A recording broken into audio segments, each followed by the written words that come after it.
Jovan Buha! Buha!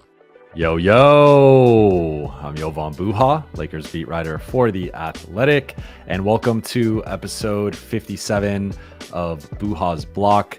Just got back from Palm Springs, and I'm thrilled to be joined by now two-time guest, Sean Davis of the Sports Headlines Show and the Los Angeles Lakers Network.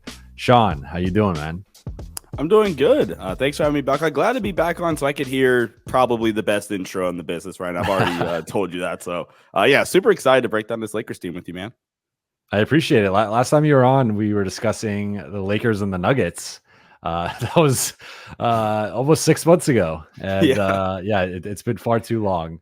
But we have some new Lakers basketball to discuss under a new coaching staff. Lakers fell last night 118 to 114 to the Phoenix Suns, though they did hold a 12-point lead in the first half with their presumably regular rotation or at least close to it.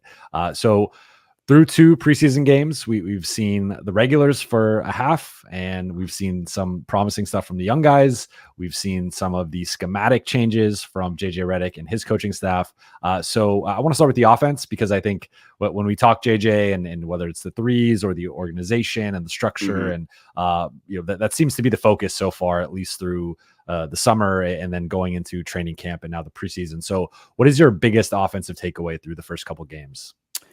I think the biggest takeaway is the movement, how maybe you can nitpick at some of the stuff they're actually doing, but they're way more organized and there's a lot more structure put in place. And this might just be a JJ thing in general, but man, the attention to detail is so much better, like off the jump, than it was last year. And JJ continues to win the press conferences, I think, and like some of the stuff he's been saying after the press. So I think it was after the first preseason game. I think he did a media press after, like, the next day or whatever. He's talking about how, our offensive rebounding rate sucked or whatever in terms of our chances or something along those lines. And then this is more defensive. But last game, he said, how our switch rate, we did do a good job with that or whatever. Need to be better. I think he had a very particular number. It's like 11% or whatever of the time. Less than 10%. Less than 10% of the time they execute on their switches. I'm like, hell yeah, this is awesome. Excuse my language, but this is awesome. You can cuss. Go for it. Let it fly. Oh man, I wish I knew that when we were talking about Darvin still. We'll have said some more. There's still time. But like how detail oriented the offense is, how and this might be a bad thing, but I talked about this earlier on Twitter, how he's kind of said, I think it might have been your quote, that we want to shoot 53s a game or whatever. We only took 40 or something like that, which is good, but we want to hit the 50 number. And I am all for 3-point volume. The Lakers were one of the best 3-point shooting teams percentage wise, but bottom 5, if I recall correctly, in volume. But you don't want to put a goal out there, in my opinion. Like, you just let it happen more organically. Like, emphasize, hey, we want to shoot threes. But when you put a number on there, in my opinion, at least, it's all right. Now, wait, you're starting to eyeball it, essentially. Like, check the stats every single time you can. Oh, we're at 37 threes. All right, let me get 3 up right here. And you're starting to force shots or chuck shots. So overall, though, I've been pretty pleased with how the offenses look. Yeah, we're gonna get into some of the concerns a little later in this episode, and certainly the 3-point volume, and really more so the 3-point shot selection has been a bit concerning for me. But I'm gonna save it for that. For me, I agree with you. I think the intent of the offense, that's something that JJ has mentioned several times, is just the intent and the details that has stood out to me. And you just referenced it. Like, he talked about screening and making contact. And I thought there was a significant improvement from game 1 of the preseason to game 2. He talked about the switching. And again, that's a defensive thing, but I thought there was a significant improvement with the switching of that group. And part of that was having LeBron and AD out there. But I think you saw already, and again, just all the necessary caveats of preseason, and you don't want to jump to conclusions in either direction. But JJ being able to call things out after one preseason game and the Lakers responding to that well, and starting to implement those things and improve in those areas. And Mhm. there's still, I think, plenty of room for improvement on both sides of the ball. But just that little thing, I felt like was progress compared to last season when a lot of it was just, hell of a team, or we got to try harder, we got to have better effort, and it was just these generalities and these non-specific adjustments that ultimately often came down to effort and energy, whereas JJ was calling out screening angles and making contact and spacing and one thing that I was actually able to connect with him after practice over the weekend and ask him about 4 out versus 5 out. And he said, because I noticed that they've been going more 4 out than I was expecting, and then they did last season. And he said for them, it's really going to come down to personnel groupings as well as the opposing personnel, and just sort of the way that organically kind of figuring it out in transition. But because this team ran so much 5 out last year, he's been really trying to get them to run more 4 out in the preseason, almost as a way to kind of unlearn some of those tendencies and some of those habits. So I thought that was interesting that we have seen some more 4 out from them. But I think the one thing that has to be said with this group is sometimes I see people talk about the Lakers as like not an elite offense, and I just don't get it. I'm like, this is a group that was nearly a top 3 offense for almost half the season last year. Or like January on. Like, come on. It just came down to organization and play calling and structure. And if you can give them some better guardrails for the offense, like that to me could be, they could be the best offense in the league. I don't think that's going to happen necessarily, but they could easily be a top 5 offense again. And if you're just like around league average defensively with a top 5 offense, you're going to be a really, really good team. So to me, I don't think the offense needed some grand overhaul or some crazy restructuring. I think it just needed to be a little bit more organized, a little bit more structured, and spamming some of the actions that are working throughout the course of a game. And I think we've seen that so far. I think we were like literally just begging for that. What was it? After game 1, I came on the show in the Denver series, and I was just saying, dog, if they don't just freaking spam XYZ, and it never really happened. I guess 2 last things to kind of add on to the offensive point. One, it makes so much sense that JJ Redick is like really good friends with Joe Mazzulla, in my opinion. That makes complete and total sense to me. Basketball sickos. Some of the stuff that like Mazzulla talks about, the Celtics coach, like how he's super like analytical with kind of how he thinks and super detail oriented, where I think it's a press conference a while back where he is just like spending the whole time talking about like, hey, our spacing principle sucks. We have no lane integrity in transition. Our 5-man doesn't do X, Y, Z. And like, dang. And that's kind of what the vibe has been with JJ so far, I think. And then one last thing to the point about like the Lakers, people thinking like they did have a top 5 offense or whatever since like January on last season. There was a play that got aggregated a ton on the timeline. It was the first play of the Suns game where they went zoom action, or Chicago action, I call it, which is just a pin down into a dribble handoff, led to Austin throwing the lob to AD. And the entire time that goes, oh my God, the Lakers running an offense, Lakers running play. Like guys, all 30 teams in basketball run that. Like, let's calm down. I think Crane just tweeted that they had ran that play or that action like 499 times last year. So come on, they ran it a lot. But I think like another thing I think worth noting on what was just AD. I thought like especially when LeBron was off the floor, they did run the offense more through AD on the left side of the floor. Either they got really the post or the elbows. They got really creative with it. They had some inverted pick and rolls. They had some screen the screener actions where guys got back cuts, whether it was Gabe or LeBron. And AD hit them in the pocket. So like I think again they didn't need some I think people kind of equate some of the Vogel or like the first year of Ham offenses with this group when it's like the progress that they made last season. Like look, like for as much as critical as we've been with Darvin, and deservedly so, I think like there was some good things that they did offensively. Now they could have done them more and more consistently and had more of that structure, but they made significant offensive improvement as a group last year. So like, I think keeping some of those things and then just fine tuning and tweaking it, like that's really where I think you see this team level up offensively. But seeing it like talking about AD more as a hub, I think we finally saw that of him handling the ball more, creating more, and the Lakers running split cuts and different actions on the weak side. So I was very encouraged by that.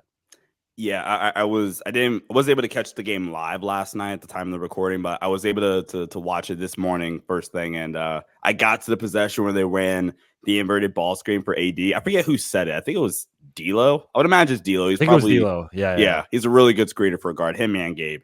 And I audibly yelled, "Heck yeah, let's go!" And everybody around was like, "Shot, all right?" I'm like, "Oh, my bad."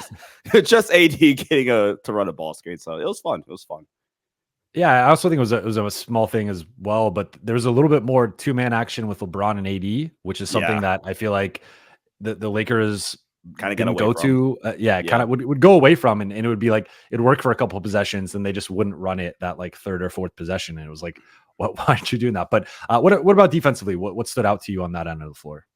My biggest takeaway I have to especially after the Suns game, was this makes Vando way more important in my opinion. Because JJ has talked about this a ton. How, hey, look, we're not executing on 1-4 switching, and they got better at that, like you said in the Suns game. But if we are fully committing to switching 1-4, then that makes Vando way more important defensively now. Where, and again, not to continue to harp on Darvin, but one of my biggest pet peeves of Darvin is not really using your players' strengths to your advantage. And JJ, by essentially saying, hey, look, we're going to switch 1-4. We're going to keep AD as a drop or kind of as an anchor big.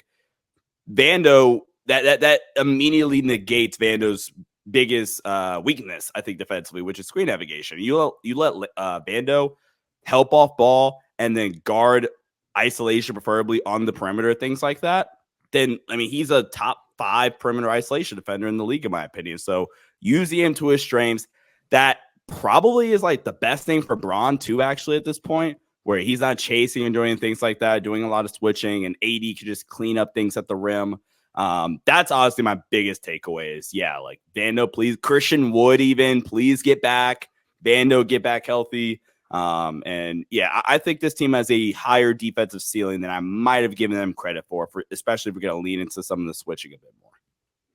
Same. I was a bit critical of the defense last night, and I will get into some of my concern in the concern section, but I think the 1-4 switching, it was much better against the Suns. And again, you're adding LeBron and AD to that. I guess my biggest takeaway would be the defensive creativity in terms of using guys in different roles. So you saw, so first you got the starters, you're switching 1-4, and you have AD either in drop or playing up to touch, depending on the ball handler in the section of the floor. But then they sub in Jackson Hayes and go with Jackson and AD, who only played, I believe it was 90 minutes last year, which is just insane that those two played so few minutes together. And I thought you saw when you put 2 7-footers or near 7-footers together, that shrinks the floor, that shrinks the paint.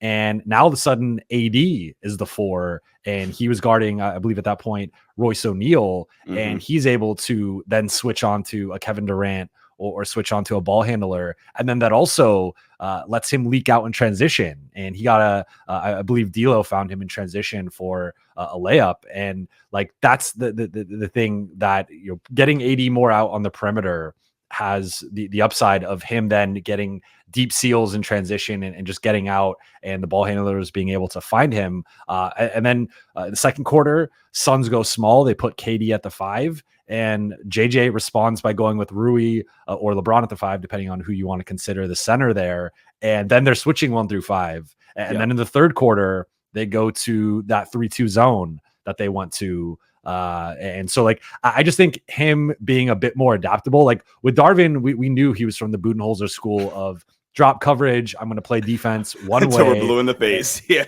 And no matter what, guy could have hit 5 threes in a row, and we're still going to defend this action the same way. And JJ, I think certainly it's a more aggressive scheme. So that's kind of another thing, is just more aggressive and more creative.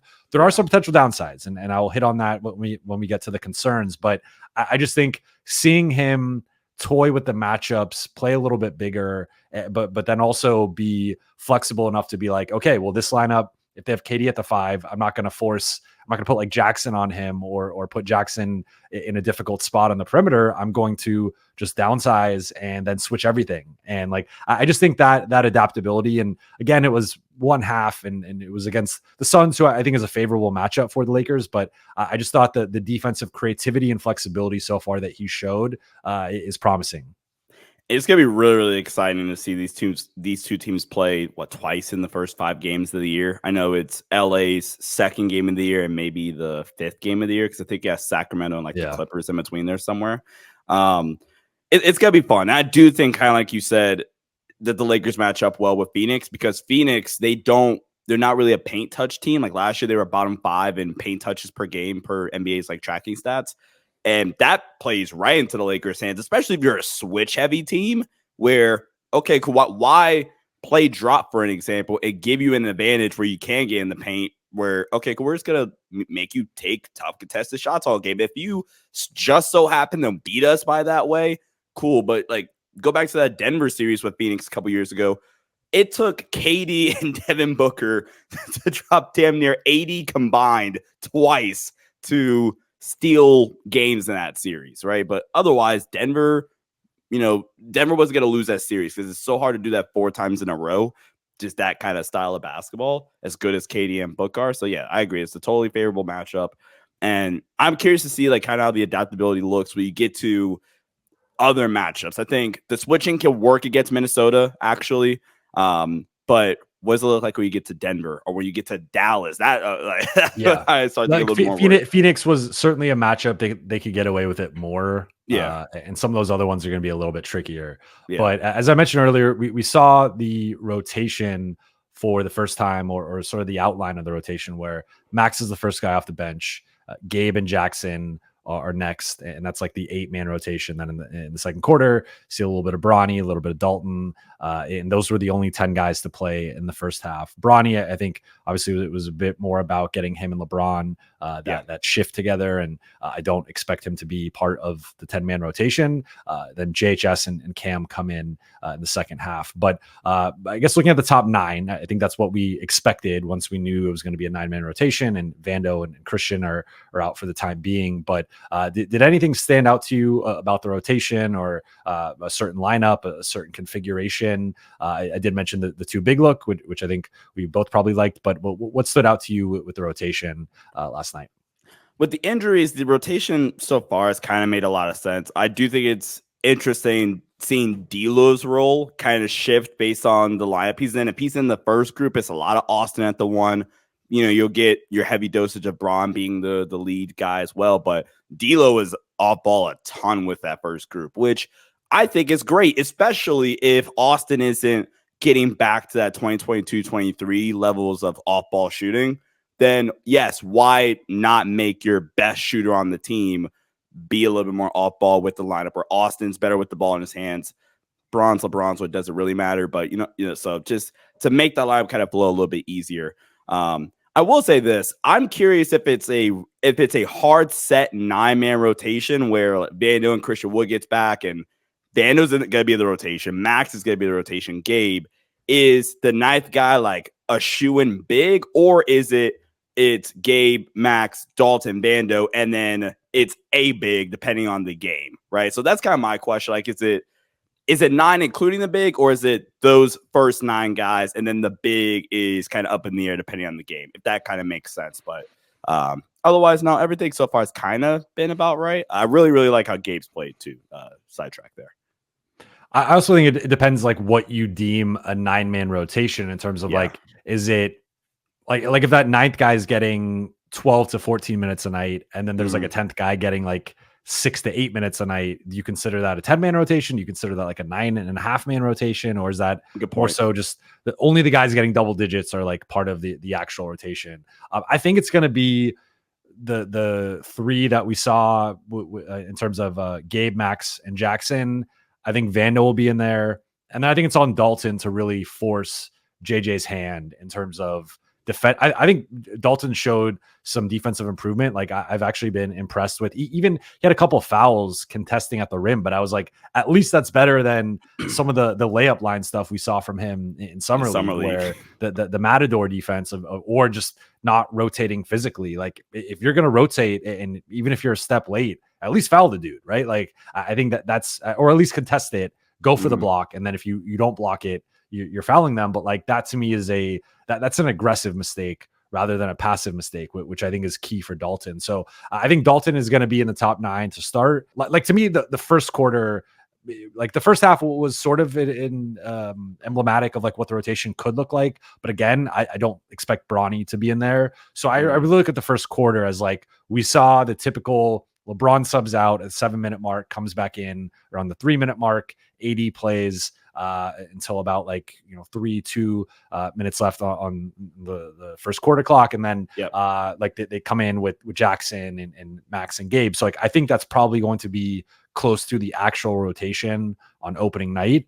And I do like the Jackson AD combo together. I do like, there was a few like 30 seconds, 45 seconds of Jackson, AD, and LeBron, which I liked and would like to see a little bit more of. So I think the one thing to me that I said after the first preseason game is I think there's a chance that Max just ends up being their best bench player and ends up being like their 6th best player overall. Like certainly it depends on Vando. Push the agenda. Let's go. But like, I mean, just really I don't think it's gonna be Jackson. And Dalton, I think ultimately I still have some defensive questions with him. So really to me, the 3 guys in competition for the best bench player designation would be Max, Gabe, and Vando. And you have Vando now uncertain about opening night, and who knows, maybe that could bleed into the regular season. And then we've seen with him, it kind of takes him a little bit to ramp up and like kind of get back into the flow of the game. Like I think both times last year when he came back from injury, it just wasn't,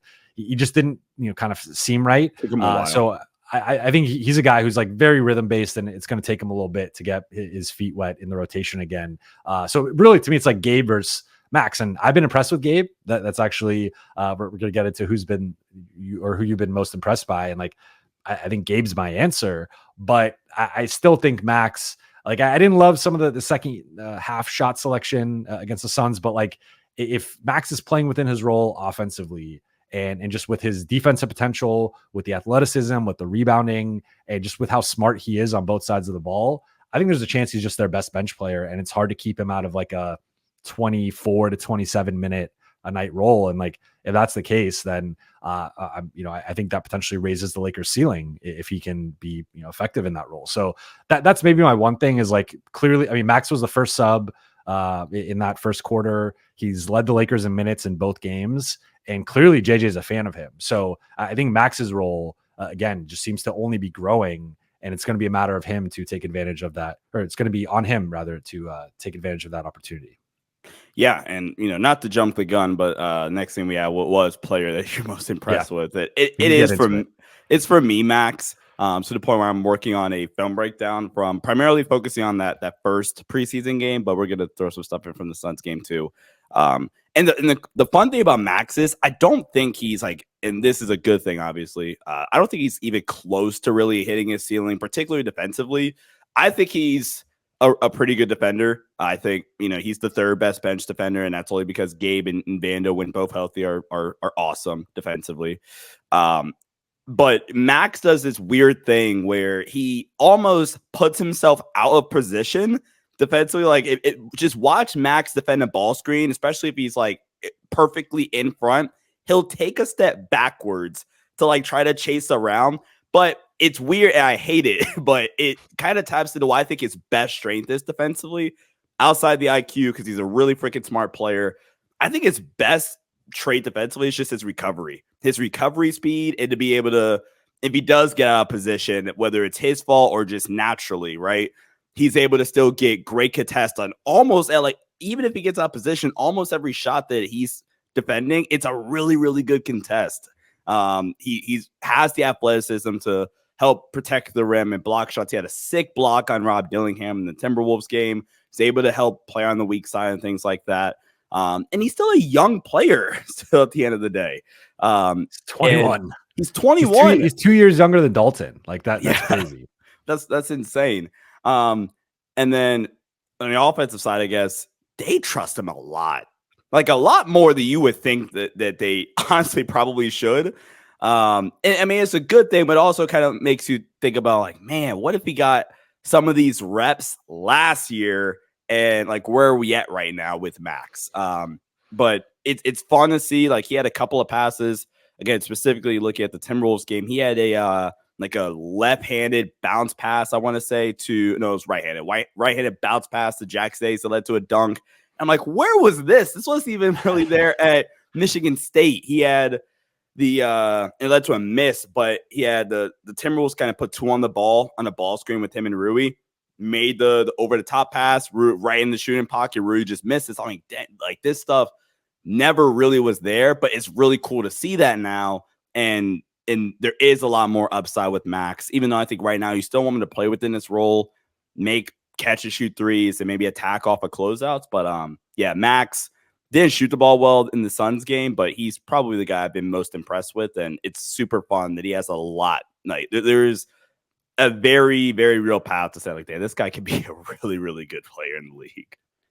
And it feels like to me he's gotten a little bit more explosive. Just like athletic in general. Like he's had a couple of poster dunks, and it feels like around the rim he's just been a little bit more forceful, and confident. I mean that's a big. I think that's always been the thing for him is going back to even like his rookie year. He would pass up open or semi-contested shots from deep just because he wanted to always make the right play. And I think if anything, like sometimes with him, he's almost too smart for his own good in terms of like trying to read the defense, make the right basketball play, but it's got to be a feel and an instinct thing. I think that's something that he's trying to work on. So I would agree with you. Like Max is my pick too, but just to make things a little bit more interesting, I'll pick someone else. I've been really impressed with Gabe. And I know you touched on that a little bit earlier in the show, but like to me, and you hit on it with D'Lo too, it feels like with D'Lo that they've obviously been using him more off the ball, especially when he's next to Austin, but his ability to screen and cut or pop and just really read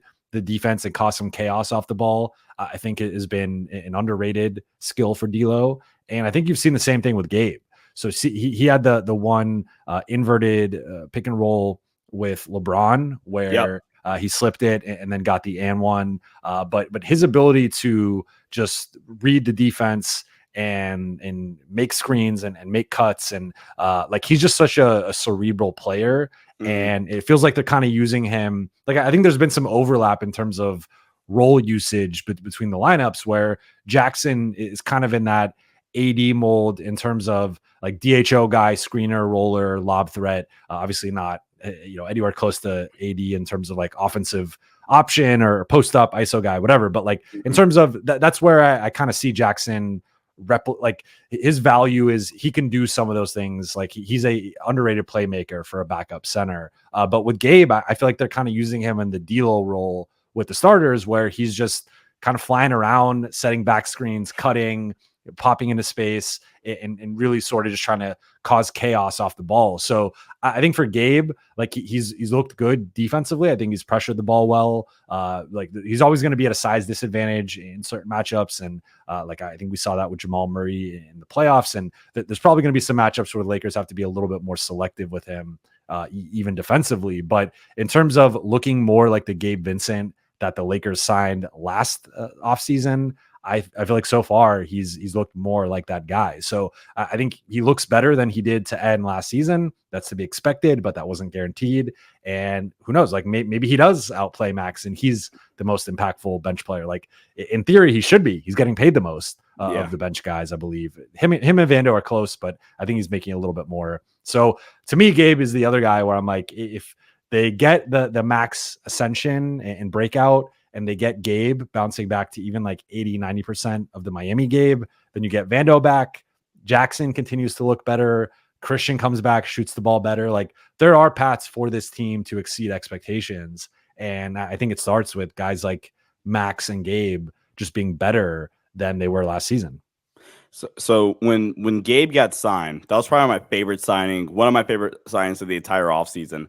and I wrote a film breakdown for Lakers Nation at the time. And one of the one-liners I put in the breakdown was if you had to look up the definition of winning players, specifically talking about role players, Gabe Vincent's name is going to pop up because he just makes so many little winning plays, whether he's not this insane on-ball playmaker, obviously, but as a connective playmaker. He's not a ball stopper. He's always going to make the one more or attack and get into the teeth of the defense and then make the extra pass.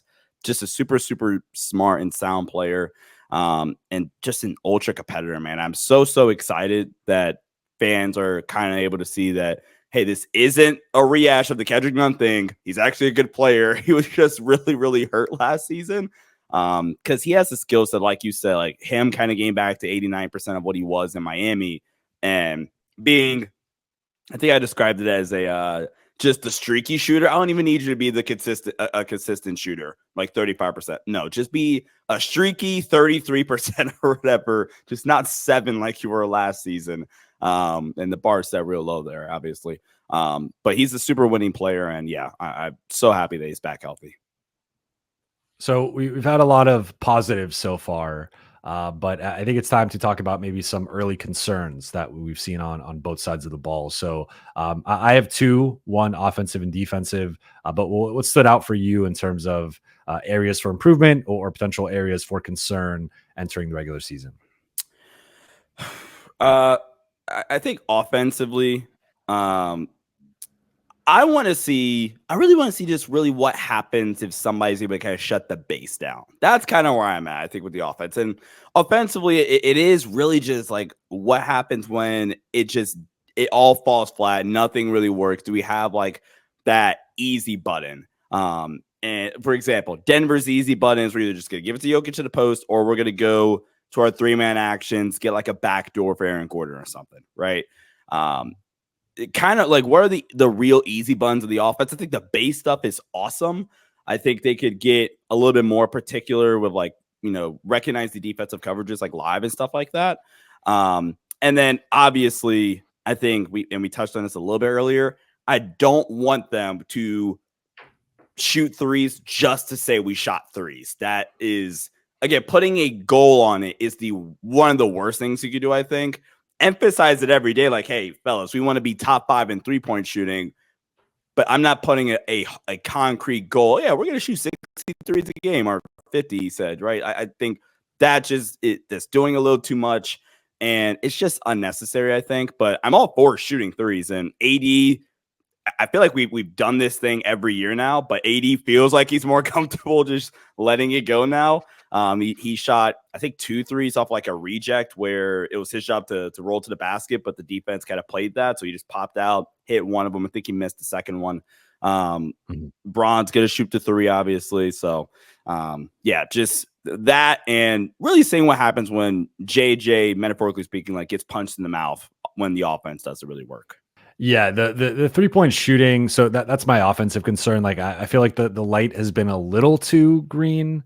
And really it's manifested to me more so in like transition where you have guys just pulling up for threes where I really only think it should be probably D'Lo and LeBron, maybe Austin, maybe Dalton. Those 2 guys I'm a little bit more open to, but Max has had a couple. Gabe, I think just based on his streaky nature, I don't love it. Rui, I don't think it's taken one in that context, but like, it feels like there's been, every like 5 to 6 possessions, there's sort of like a forced 3 that I feel like they, this is a group that lived in the paint. Really lived in the paint for the LeBron AD era, and they just put so much pressure on you that generates a lot of kick out threes and defenses having to over rotate and leaving guys open on the weak side corner or the weak side wing. And like, that's the type of threes that I think they should take those 10 out of 10 times, right? Like, and sometimes certain guys would kind of wait till the defense rotates and try to attack a closeout. But like, those are the threes that you want the green light for. And then again, like D'Lo had such a special shooting season. I think he should have the greenest light.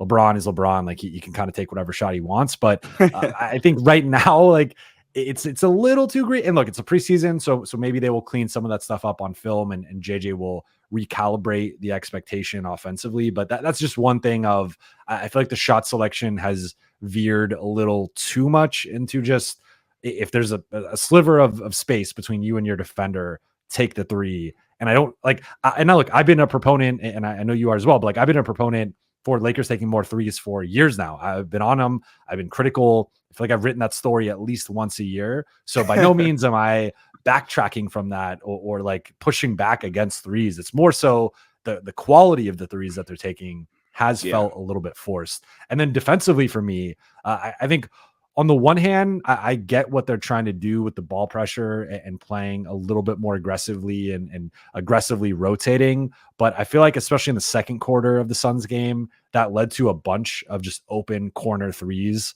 for the Suns and a couple of dunks and dump off passes. And like, I wonder about like the sustainability with this group in terms of just the hard rotations and playing that style of basketball. Cause I feel like the ball pressure, a lot of these guys like don't have the foot speed and the athleticism to really keep guys in front of them. So a lot of the ball pressure was just leading to guys line driving into the paint, and then guys start to rotate, and then that leads to breakdowns in the defense. And there were some impressive rotations that led to missed threes or turnovers or there were times they were able to do it. But for a group that I feel like can sometimes struggle with their motor just overall, and just asking them to rotate and play like that aggressively and energetically defensively, I think there could be a burnout at some point and diminishing returns where against the wrong team, they just have too many breakdowns. So like, that's my one thing I'm interested to see, like, maybe I'm wrong and maybe they can sustain it, but it felt like they were playing at a pace defensively that I don't know if this group can keep up. And look, getting Vando back, that's a big piece of that, right? Like Vando, I think, does plug some of those holes and makes it more sustainable and more realistic. But right now I have a little bit of that concern of like the over aggression can work against you. And I think when the Suns made that second quarter run, I feel like that was a big part of it. And well, first off, I think a lot of these problems that we're kind of identifying, the good news is I think these are all really correctable. And I think a lot of it, especially defensively, is like communication and execution. Like I also believe this was in the second quarter run, they botched a lot of their peel switches. But again, this kind of leads to your point about the over aggression, and this could be the downside of the switching heavy scheme for right now, especially with no Vando, because there's going to, by nature, right, there's going to be some situations where like, ooh, no, I don't want to switch right here, right? I know we're supposed to, but now we have D'Lo guarding KD, right? So then you have like a peel switch, right, where D'Lo essentially, when the switch happens, D'Lo's going to effectively leave for like a split second. He's going to leave KD to go to the next closest man, and that guy, whoever's guarding the next closest guy, he'll peel off to KD. I hope I explained that well. In my head, it makes perfect sense. Yeah. But I hope that made sense to the viewer. And there were too many times. Like there was one example. I don't recall if this was the second quarter or not, but it was Max guarding the ball. Rui's man comes in to set the screen. They switch it. Or maybe Rui's on the weak. No, Max on the weak side, I think. Either way, they just botched the peel switch. Max and Rui, those were the two guys involved for sure. They were kind of both looking at each other. And then I think D'Lo took accountability because he was on the weak side of the floor. I remember now. And he's like, hey, that's my bad. I'm supposed to tag. But you botched the switch.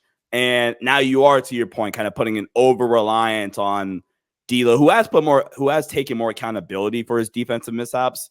But you're putting more stress on, not great defenders or guys that at least kind of have really short attention spans, I guess is the nicest way to put it defensively, when away from the ball. And that happens to literally every player on the roster. Braun will get caught just staring sometimes, and there's a backdoor dunk. Or Rui, the entire Denver series, will just get caught staring into no man's land backdoor. Max will occasionally happen still, kind of still working through the young player things and things like that. So kind of just adding on to the point there.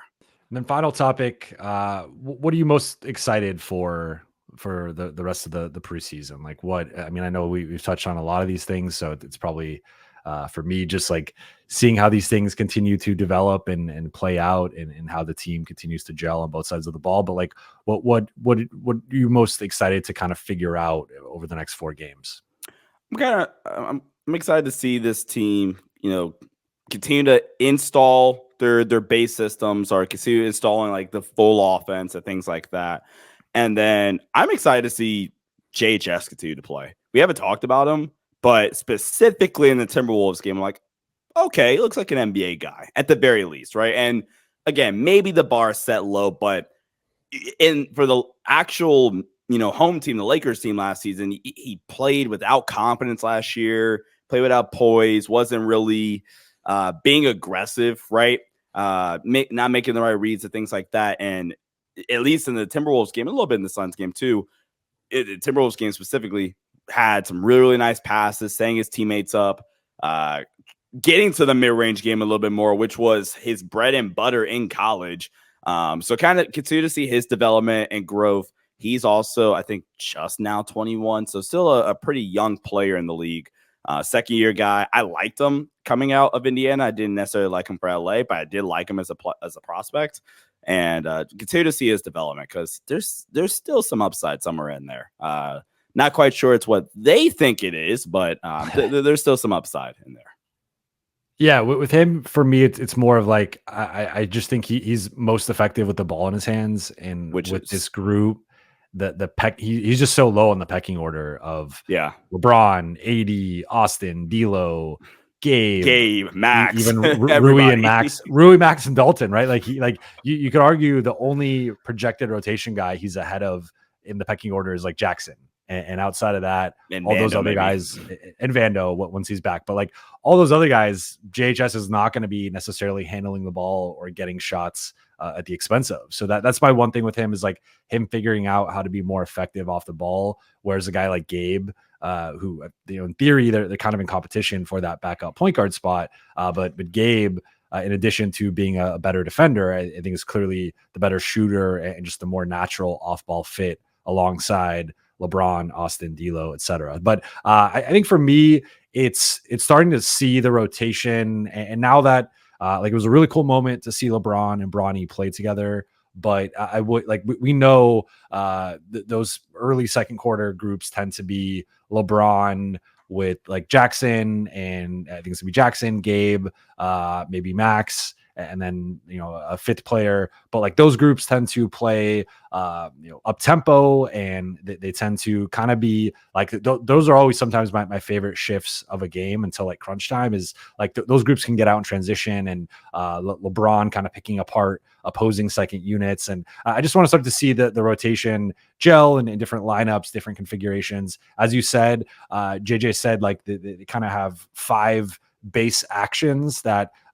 with all these different configurations and different nuances within their offense. And he said we've only installed 2 of them, so that shows that according to JJ, they're only at like the 40% mark in terms of what they've installed offensively. So there's still 60% left to go. As I said in talking to him, 4 out versus 5 out, and that balance there, I think they'll start to run some more 5 out stuff. So that'll be interesting. And then also defensively is like, how does the concept look against different teams? As we said, I think it looked good against Phoenix because of their style of play, and they're a bit more ISO heavy, and they got guys that like to pull up in the mid range. But like when you play maybe a Sacramento, right? Like a team like that with the way that Sabonis operates, with the way that Fox operates, with the speed and the shooting that they have, particularly off the dribble. Like I'd like to see what it looks like against like that type of team, and a team that the Lakers have struggled against in the recent past. So I think there's a lot to be excited about. There's a lot to take away from these first couple games, but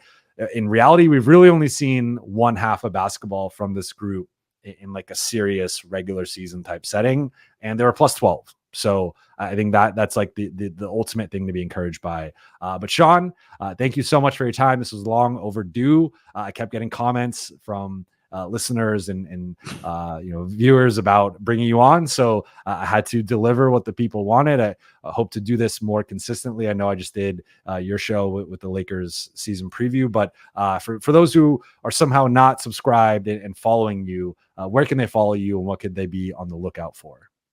Yeah, they can follow me on Twitter at Sean DAVI if you haven't already. Go check out the Sports Headline Show for just wide NBA content in general, continuing my preseason power ranking series, which Jovan will be on for my Lakers episode, which should be dropping pretty soon. So kind of a home and home series if you think about it that way. And then the Los Angeles Lakers Network YouTube channel is where you can find my only my Lakers content and coverage. So, but Jovan, my man, thank you so much for having me on, bro. This is always a blast talking Lakers basketball with you, bro. Appreciate you. Yeah, I think that this was a very insightful conversation, and that the listeners and viewers will enjoy it. As always, for those watching on YouTube, please be sure to hit that subscribe button and like and comment on this video. For those listening on Spotify, Apple Podcasts, or your podcast platform of choice, please be sure to follow, download, and leave a 5-star review. I'll be back later in the week. I will talk to you then.